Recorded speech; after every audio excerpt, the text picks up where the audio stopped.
Dans beaucoup de têtes, le routier, c'est l'homme musclé, tatouage. Il y en a qui ont du mal à imaginer la femme toute petite, toute frêle au volant d'un gros camion.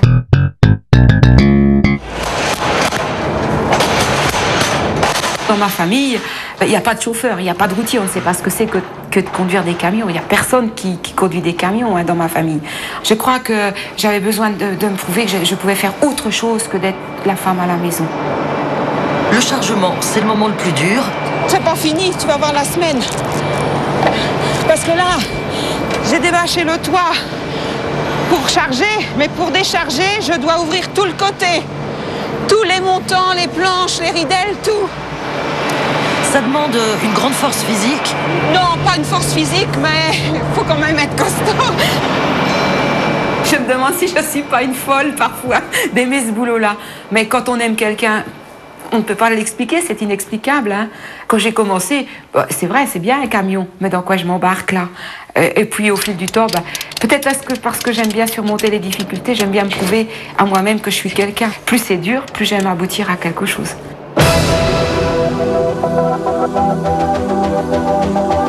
À Liège, j'ai chargé 2 bobines de tôle de 12 tonnes chaque pour vider à Nantes.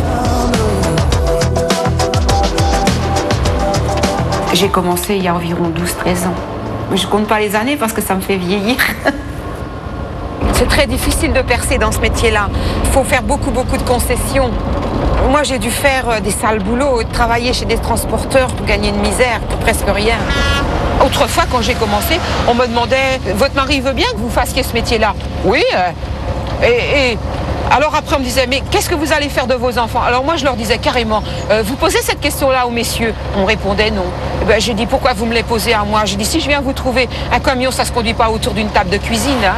On sait très bien que si je veux faire l'international, c'est pas pour partir le matin et rentrer le soir. Hein. » Même s'il y a des machos qui disent « Ce métier-là, c'est pas un métier de femme », moi, je sais que c'est peut-être pas un métier de femme, mais je suis capable de le faire.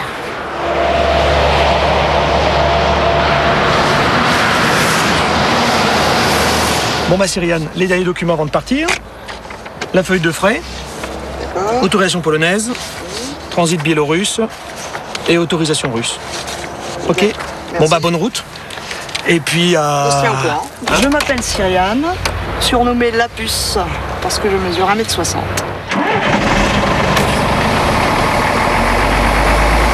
Et j'espère être à Moscou dans 5 jours.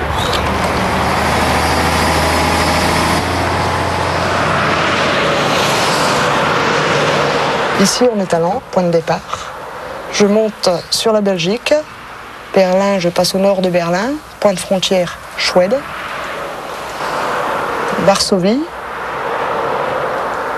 Frontière biélorusse, Kluznica.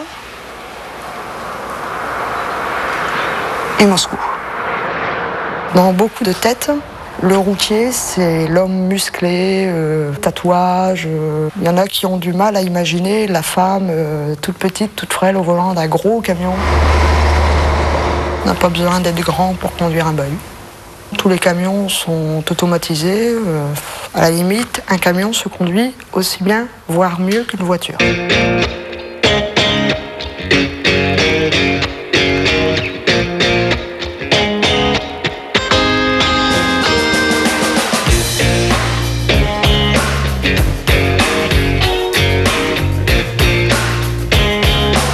Au début, il y a beaucoup de barrières. Donc c'est vrai que des fois, on a à supporter certaines réflexions un peu désobligeantes. Du genre, en cas de pépin, t'as voulu faire ce métier-là, tu te débrouilles. Les femmes au volant, la mort au tournant, enfin, on en entend de toutes les couleurs, quoi.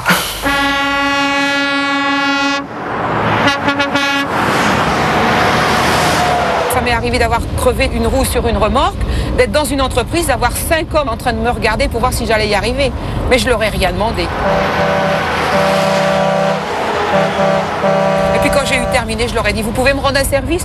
Me dire où se trouvent les lavabos pour me laver les mains, ils sont devenus tout rouges. J'ai même eu certaines réflexions qui disaient, tu fais ça pour avoir des hommes dans ton lit. Je leur disais, écoute bien, le jour où je veux faire le trottoir, je prends un sac à main, c'est plus facile à garer qu'un poids lourd.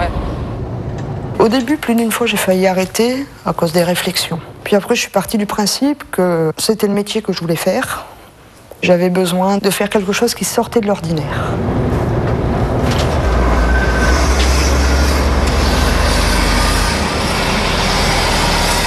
J'ai 27 ans et ça fait à peu près 6 ans que je roule. Un jour, on m'a proposé de faire les pays de l'Est. J'ai dit pourquoi pas. Et voilà, maintenant ça fait 1 an et demi que je tourne sur la Russie. C'est un trajet à risque, mais on ne peut pas avoir peur de quelque chose qu'on ne connaît pas. Je suis partie du principe que j'avais envie d'apprendre. Donc je n'avais pas d'appréhension, je n'avais pas d'a priori par rapport à ce trajet. Ça y est, on est arrivé. Oui. Mais il y a pour 12 heures. On fera avec. Pour dormir. Exactement. 12 heures, c'est pas une très bonne nouvelle, hein. Vous espériez moins, Bah, il y a pire, hein. Il y a pire, oui. par exemple. Ça peut être 20, 30, 40 heures, hein. 50.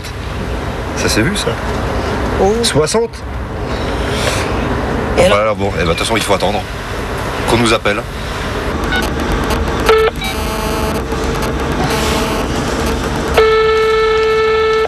Allô? Allô? Oui, C'est moi. et où là? Je suis à la frontière polonaise. Et la petite? Elle va bien? Elle fait déjà dodo? Ma petite fille s'appelle Gaëlle. Elle va avoir 7 mois. Ce sont mes parents qui s'en occupent. Elle a un papa, mais elle porte mon nom. Ça, les inconvénients de la route, on n'a pas pu se mettre à vivre ensemble. Elle n'est pas malheureuse du tout. Il y a beaucoup de monde autour d'elle, beaucoup de tontons, beaucoup de tatas.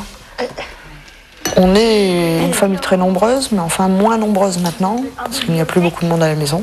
Sinon, on est 11 enfants.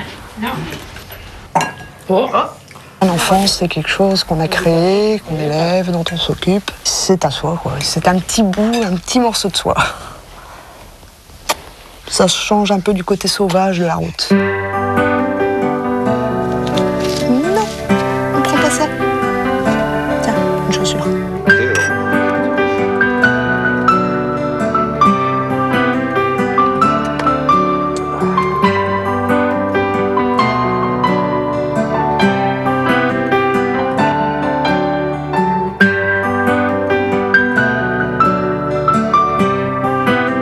Tu ne la vois pas souvent. Non.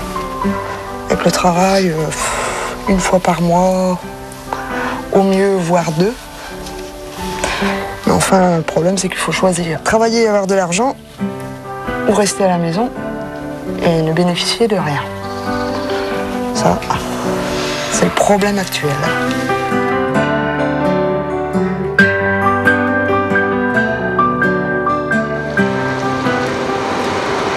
Je m'appelle Josette. Celle-là, on la charge. J'ai 50 ans cette année.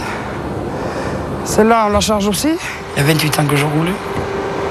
Je suis au départ là, pour charger du lait à Villefranche-de-Rouergue que je dois livrer demain dans l'après-midi à Parme, en Italie. Je ne pense pas qu'il y ait beaucoup de femmes qui sont depuis 28 ans sur la route. J'ai été la première à faire le Moyen-Orient, justement. Mon patron, à l'époque, avait été contacté par Elf Aquitaine, tout à fait au début du conflit du Liban, pour descendre le matériel sur les puits de pétrole. Et alors un jour, on me dit, il faut que tu charges pour Basra, en Iran. Puis je lui dis, mais t'es complètement malade. C'était quand même la grande aventure, parce que c'était la Bulgarie à traverser, toute la Turquie, avec tout ce qui se racontait sur la route, sur ces lignes-là, j'étais pas très rassuré. Et comme mon patron me connaissait très bien à l'époque, la seule chose qu'il ne devait pas dire, il l'a dite, il m'a dit, ça, je m'en doutais, tu te dégonfles. Moi, me tenter de dégonfler, ça jamais. Et je suis parti comme ça.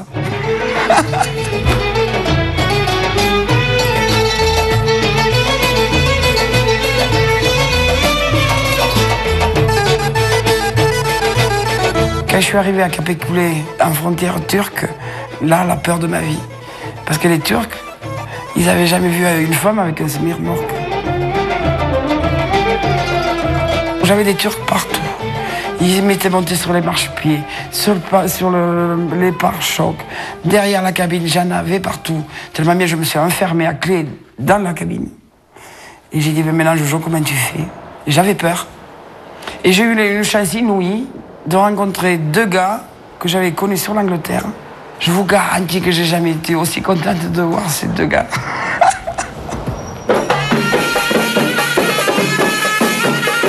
Ça s'est fini en fait. Parce que là, j'étais la reine de Saba. J'avais une cour innommable, des Turcs qui me suivaient de partout, mais tout le monde m'a respecté. Ça s'est fini, je vous dis, une vraie fête. Tellement bien qu'on n'a même pas pu repartir le soir même de la frontière. Alors on a attendu le lendemain matin pour continuer le voyage.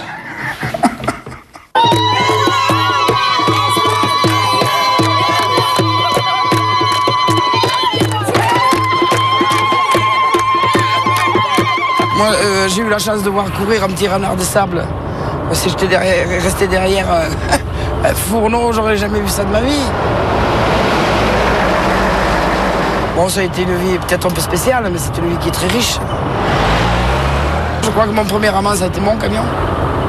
Puis c'est un compagnon que j'ai aimé passionnément et que j'aime encore. Je crois qu'on fait un vieux couple tous les deux. J'ai même un peu de tendresse à la limite pour mon camion. Quand je suis vraiment toute seule, des fois, j'arrive à lui parler, à l'engueuler. Quand les côtes sont bien dures, là, qu'il n'avance pas trop vite, je l'engueule. Je crois qu'on fait tout ça, un peu les vieux. Parce qu'on a fait ce travail, c'était une passion. Mais le camion, par lui-même, vous me direz, c'est un tas de ferraille, c'est une mécanique. Mais pour nous, il nous parle, ce camion. Le bruit de moteur, les différents régimes, c'est un chant. C'est magnifique.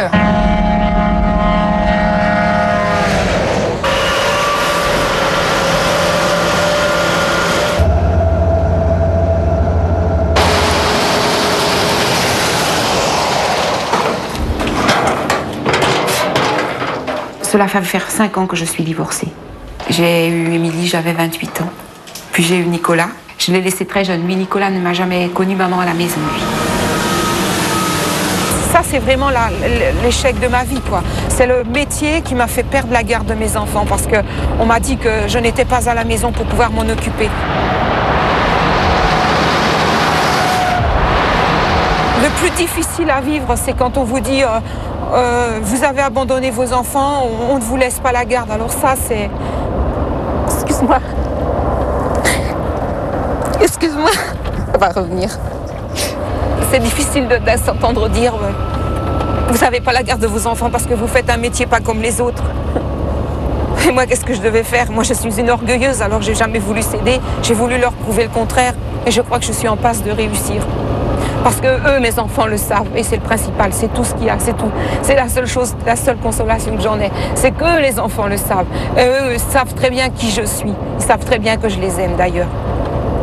Alors le reste n'a pas d'importance. Est-ce que tu as l'occasion de les voir, tes enfants, quand tu roules? Oui, quand je vais dans cette région-ci, oui, hein, dès que c'est possible, je fais un crochet. Au départ, je les prévenais. Puis alors, avec les aléas de la route, des fois, je promets que je vais arriver à une telle heure et puis ce n'est pas possible. Hein. Alors, je ne les préviens plus parce que comme ça, ils sont moins angoissés. Bonjour, maman. Bonjour. Arrête. Ça va? Ça va et toi? Ouais. Tu n'es pas là, Tico? Tico, il est à la maison. Ça va, ma puce?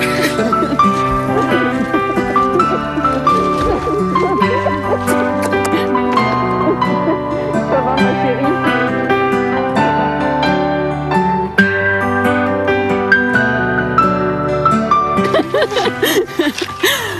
Alors, ça a été? Ouais, j'ai reçu mes notes. Et alors? En anglais, j'ai 7-9.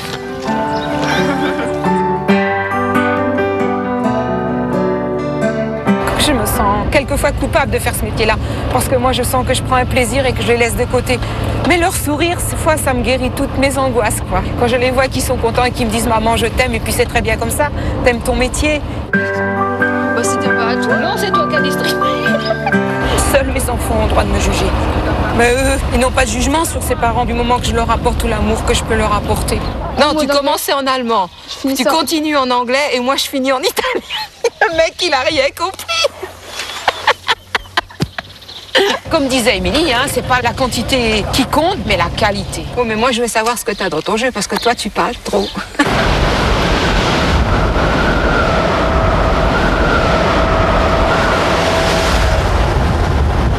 J'ai peut-être été à cette époque-là une femme à l'avance sur mon temps.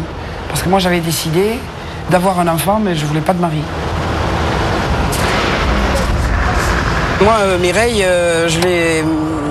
c'est une nourrice qui l'a élevée. Et disons qu'on a plutôt des rapports de copines que de vraies mères et filles. Maintenant, non, je ne lui en veux pas. Oh, oui, ça maintenant, non. Parce que bon, je sais qu'elle aimait ce métier. De toute façon, elle a toujours voulu faire ce métier, elle adore ça. Même quand des fois elle est en vacances ici pendant 4 semaines, elle veut repartir aussi sec parce qu'elle en a marre de rester ici. Mais avant, oui, je lui en voulais. J'étais prise entre l'amour de ma fille et la passion de mon travail. Enfin, je crois que j'ai bien concilié les deux, disons. Parce que le peu que je l'ai eu avec moi quand elle était enfant, je lui ai tout donné.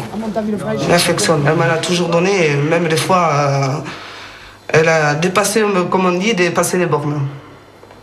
C'est vrai que, non, je n'ai jamais manqué. C'est vrai.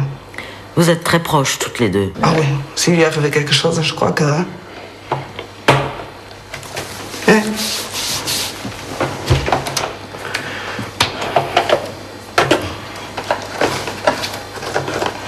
Mais tu vas pas pleurer.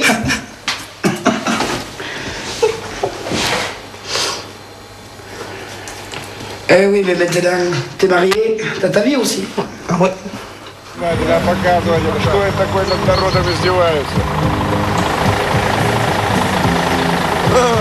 Moi, je suis passée là l'autre jour, j'ai mis 40 heures. Et il y avait des voitures dans tous les sens, les flics, tout. Et là, ils ont trouvé un nouveau système, ils vous ont bloqué là. C'est pas plus mal, ils vont vous faire passer après. Moi, j'ai des amis en France qui me disent « Mais t'es complètement cinglée, t'es folle, ça va pas, faut pas monter. » Et moi, je sais, t'es là pour le dire, moi, j'ai jamais de problème. Hein. Niveau entourage Russie, j'ai pas de problème. Hein. Que ce soit à Moscou, que ce soit sur la route. Moi, je pars du principe, si on touche pas à la merde, on n'a pas la merde. Vous avez un avantage sur vous, sans nous. Hein. Vous n'avez pas besoin de vous raser le matin. Ça, c'est... Mais on a d'autres inconvénients quand même. Ouais. Hein. Ah ouais. Comme histoire de pisser un coup quand il fait jour, quand on est sur le côté de la route. Là, c'est problématique. C'est ce que je envisageais tout à l'heure. Là, c'est problématique. Ouais. La nuit, ça va, mais le jour... Allez, au revoir. Jean-Paul, à la prochaine. À la prochaine. Bonne route, bonne prudence, là, surtout. Hein. Toi aussi. Bah, la puce, bonne remontée. Ouais, sans problème. Là.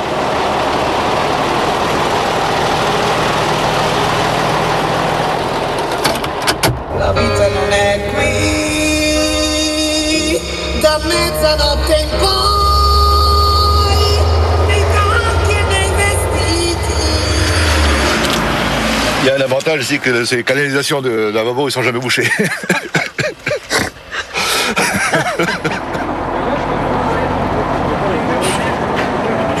Ils sont pas un peu surpris, les douaniers, quand ils voient une femme au volant? Ah bah, au début, ils sont tous un peu surpris. Ils s'attendent à voir un homme descendre du camion, pas une femme. Maintenant, ils commencent à être habitués, et puis on est relativement bien accueillis.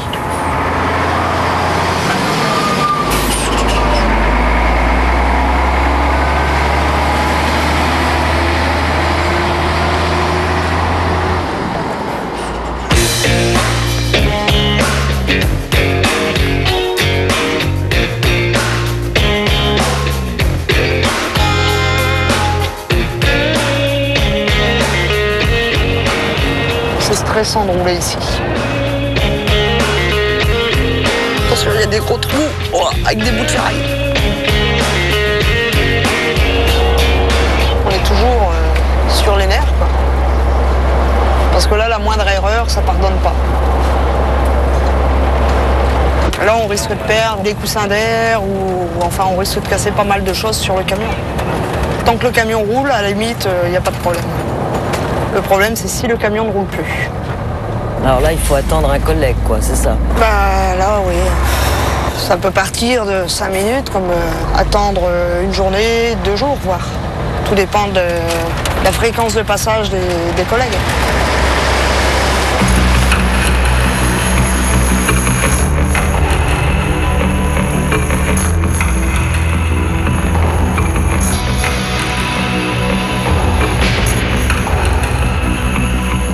L'endroit à risque, c'est la Biélorussie. Je sais que j'ai beaucoup de collègues qui ont eu des ennuis, mais moi jamais. Ils se sont fait braquer avec une arme pour avoir de l'argent ou alors de la nourriture.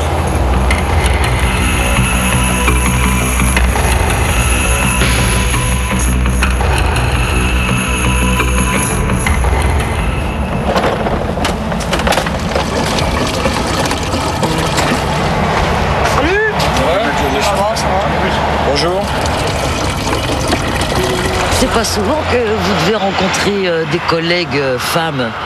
On connaît qui? Claudine, Jacqueline. Lapus, Jacqueline. 3. Et qu'est-ce que vous en pensez alors des femmes qui font ce métier? Vous avez du respect pour elles? Du respect, si, il faut le faire. C'est déjà dur pour nous, alors pour les femmes, il faut toujours être vigilant, il y a des attaques. On s'est déjà fait braquer 3 fois. Et puis toujours des problèmes, quoi. Et ça pouvait être dangereux, ça pouvait ça peut aller très loin, oui. Très loin. Et c'est... J'ai déjà même pris un coup de... J'ai eu du plomb sur le corps, je sais plus. J'ai eu du plomb, oui. Du plomb, du petit plomb. Le pire, je crois que c'est en Biélorussie, c'est pas tellement en Russie.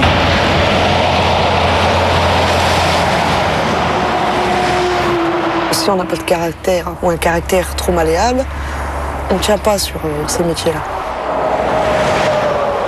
Quand on fait voir ses faiblesses, c'est pas bon. Surtout dans un boulot d'homme.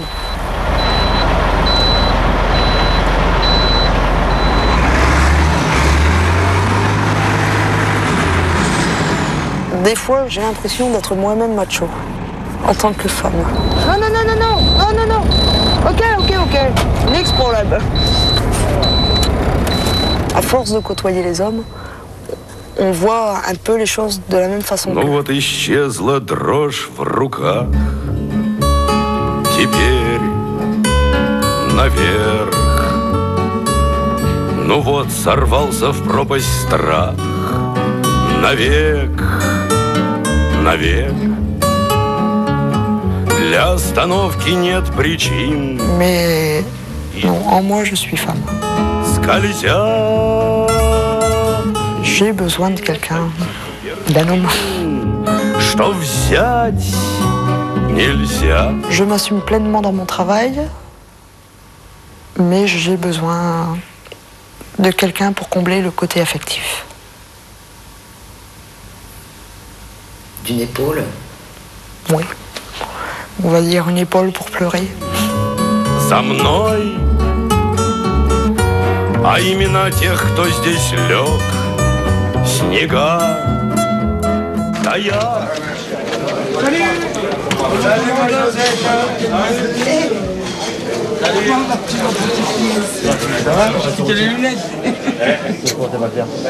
La dernière fois que je t'ai vu, tu étais avec ta fille. Hein. Je suis grand-mère 2 fois depuis. Ouais, tu abuses. Tu te rends compte? Tu abuses maintenant. Non, j'abuse pas. Retraite, hein. Eh ben non, ils veulent pas. Josette, c'est sa mascotte. C'est la mascotte, c'est notre copine, ça. Et ouais, mais pourquoi? Pourquoi? Parce que Josette, elle a su prendre le métier, hein, comme nous. Que ce soit Josette ou que ce soit un homme, pour nous, c'est pareil. Perché? L'italiano non va bene in Italia? L'Italia abbiamo passato tutti italiani. C'est une deuxième vie, la route. On a sa vie familiale, on a ses amours, puis on a eu cette amitié qui nous lie entre nous. Moi, je vous assure, j'ai eu des amis hommes sur la route. Ils connaissent toute ma vie. Je leur ai tout confié. Et c'est eux qui m'ont donné l'affection et la tendresse que je n'ai pas eue de ma mère. C'est la meilleure, Josette. Il y a bien d'autres femmes peut-être qui veulent l'égaler, mais elles n'y arriveront pas. Parce qu'elle sait qu'elle se sait que de débâcher des Savoyardes, et elle a besoin de personne. Elle demande pas l'aide. Ma mère était une femme très dure. C'était la pure avéronaise, c'était la rouergate, une femme très très dure. L'amour filial, je ne l'ai pas senti. Mon père, oui, davantage. Je pense que cet homme-là, quand il a vu ce que j'avais fait, oui, là, je pense qu'il est parti, mais fier de sa fille. En quelque part. Et c'est mon père que je regrettais le plus. Il y a les camions polonais et russes qui n'avancent pas, et en plus, il y a beaucoup de neige, ce qui est très pénible pour rouler, parce qu'on n'a aucune visibilité. Je navigue un peu à l'intuition. Dégagez devant, il n'y a rien.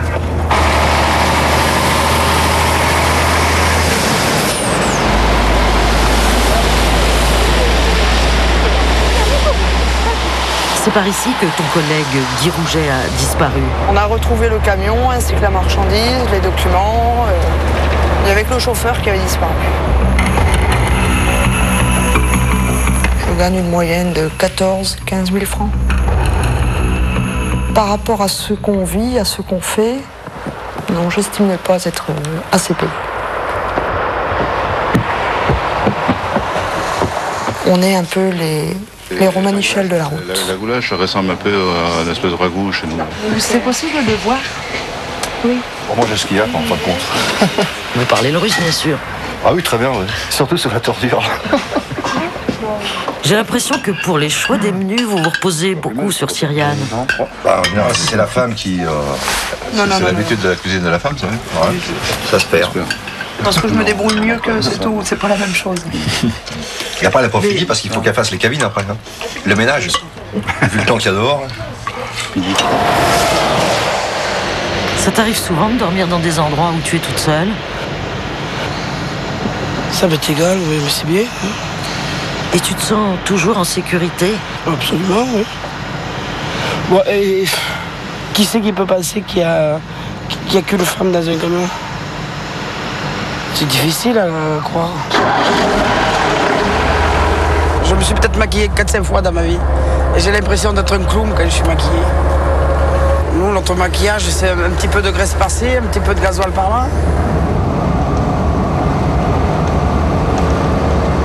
Dans les chauffeurs, il y a beaucoup de gens qui adorent la nature et qui aiment justement regarder les différents paysages qu'on rencontre. Je crois même qu'il y a pas mal de poètes dans notre corporation. Parce qu'il ne faut pas croire, on n'a pas toujours les yeux là fixés sur le bitume.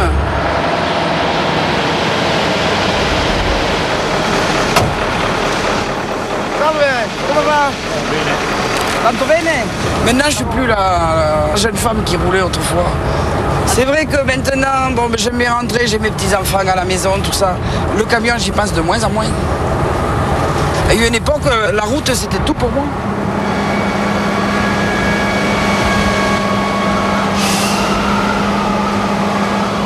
Je crois que ce qui me manque le plus, c'est mon petit-fils.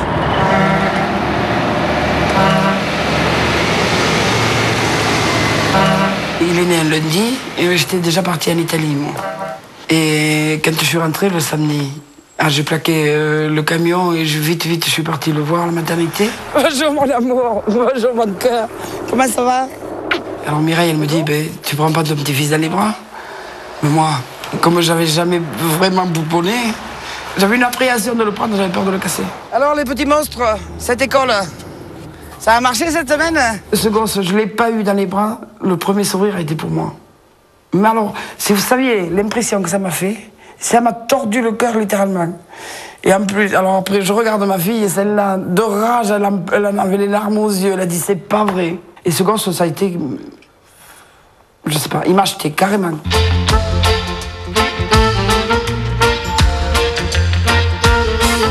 Qui c'est qui m'aide? C'est moi qui vous remercie. Allez, bonne journée. Allez. Au revoir. Mireille, par moments, elle me fait des petites crises de jalousie par rapport à ses enfants. Parce qu'elle voit que ce que je fais avec mes petits-enfants, les cajoler, les prendre sur les genoux, tout ça. Elle dit, après tout, ce qu'elle donne à mes enfants, elle ne me l'a pas donné à moi. Ça, je le sens très bien. Mon prochain défi, après celui de la route, ce sera de fonder une famille sans que la route la détruise. J'ai passé une vie magnifique. Dure, très dure en labeur, mais magnifique.